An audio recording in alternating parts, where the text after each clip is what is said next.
Buenos días, compañeros. El día de hoy expondremos para la asignatura de Física 3 el tema de calor latente.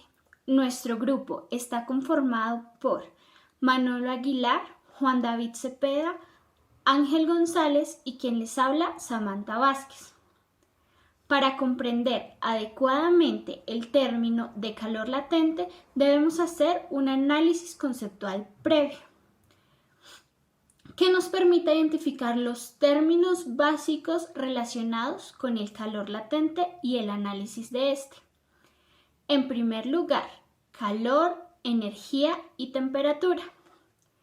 La física entiende por calor como la energía que se traspasa de un sistema a otro o de un cuerpo a otro.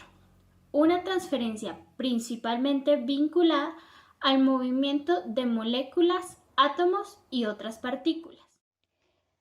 En este sentido, el calor puede generarse a partir de una reacción química, como la combustión, una reacción nuclear, como aquellas que se desarrollan dentro del Sol, o una disipación, ya sea mecánica, por fricción, electromagnética o por microondas.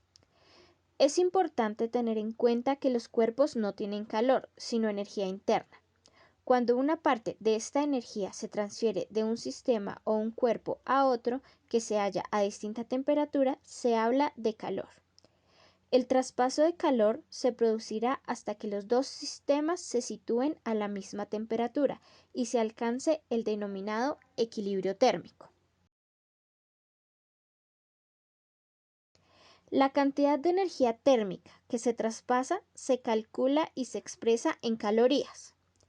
Esta unidad de medida no oficial refleja la cantidad energética requerida para elevar de 14,5 a 15,5 Celsius la temperatura de 1 gramo de agua, H2O. En el Sistema Internacional de Unidades, la unidad de energía se conoce como el Joule. Una caloría resulta equivalente a 4,184 joules. El concepto de calor específico se emplea en el ámbito de la física con referencia al calor que requiere una sustancia por unidad de masa para lograr incrementar su temperatura en 1 grado Celsius. La relación entre calor y temperatura. Calor y temperatura son dos conceptos diferentes, pero estrechamente relacionados. Se observa que tienen diferentes unidades. La temperatura típicamente tiene unidades de grados Celsius o Kelvin, y el calor tiene unidades de energía, joules. La temperatura es una medida de la energía cinética promedio de los átomos o moléculas en el sistema. Las moléculas de agua en una taza de café caliente tienen una mayor energía cinética promedio que las moléculas de agua en una taza de té helado, lo que también significa que están moviéndose a una velocidad más elevada. La temperatura también es una propiedad intensiva. Esto quiere decir que no depende de qué tanta cantidad haya de una sustancia, siempre y cuando se esté toda a la misma temperatura. Por esta razón, los químicos pueden utilizar el punto de fusión para poder identificar una sustancia pura. La temperatura a la cual se derrite es una propiedad de la sustancia que no depende de la masa de la muestra. A nivel atómico, las moléculas en cada objeto están constantemente en movimiento y chocando entre sí. Cada vez que chocan, pueden transferir energía cinética. Cuando dos sistemas están en contacto, se va a transferir calor del sistema más caliente o de la temperatura más elevada al sistema con menor temperatura, por medio de choques moleculares.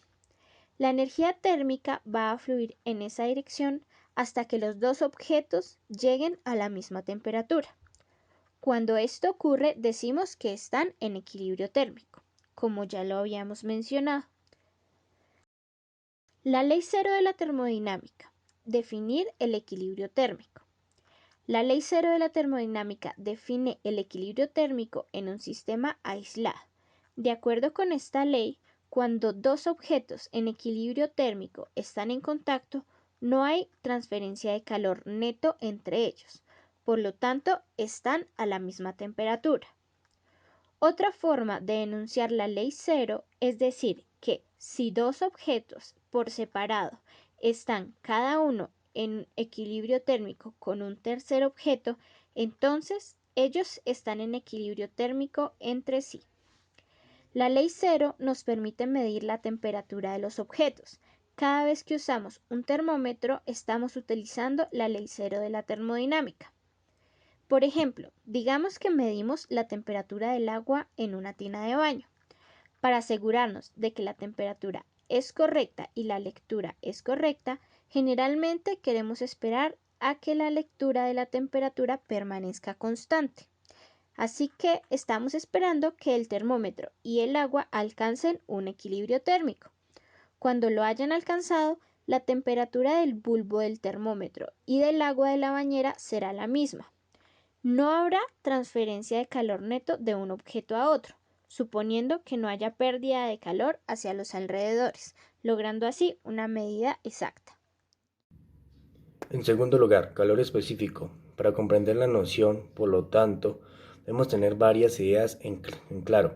Se llama calor en el contexto de la física a la energía que se traslada de un cuerpo hacia otro, provocando cambios de estado y una dilatación.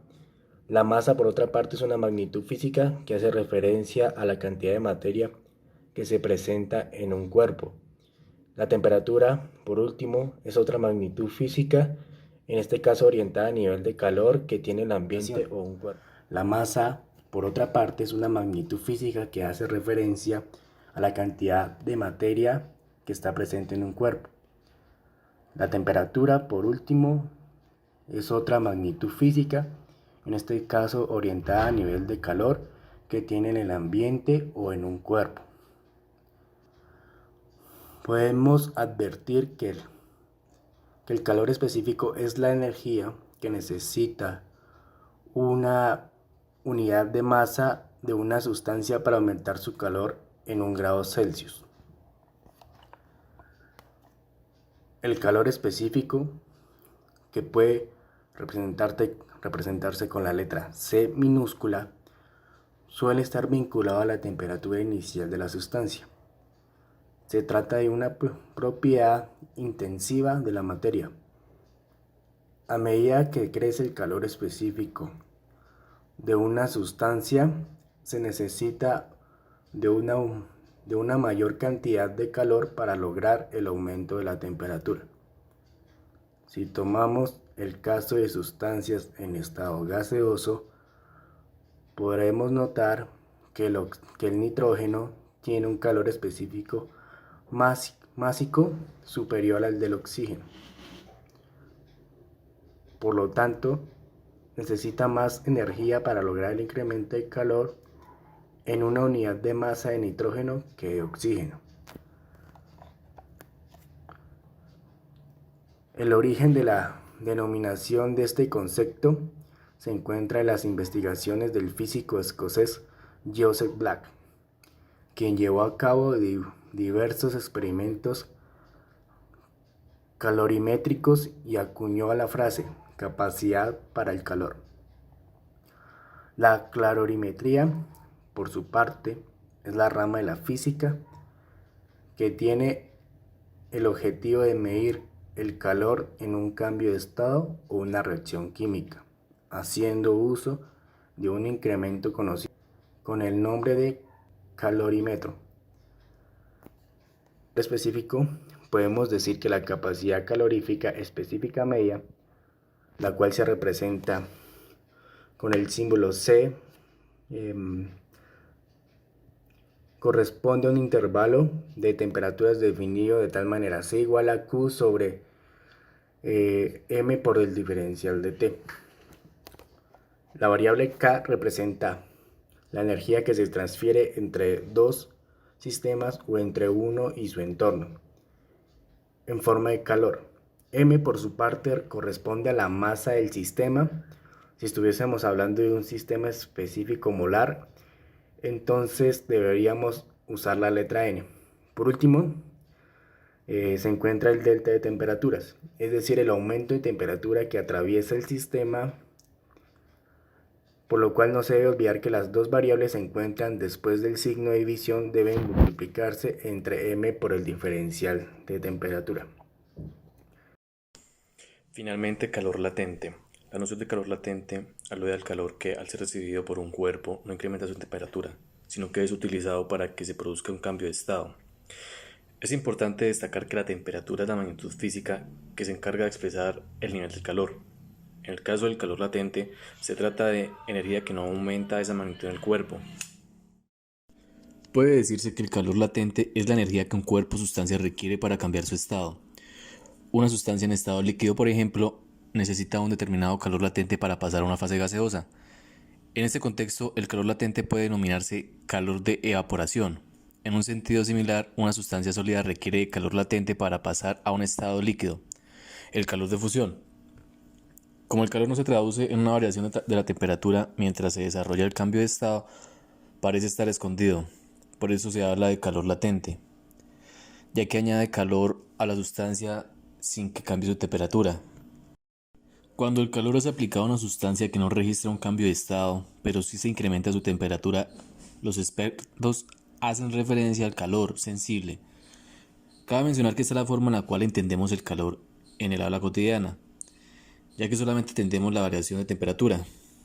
Calor latente respecto al calor sensible, la mayoría de los experimentos llevados a cabo apuntan a que para afectar la temperatura de un cuerpo dado necesitamos aplicar una cantidad de calor directamente proporcional a su masa y a la delta de temperaturas que pretendemos alcanzar.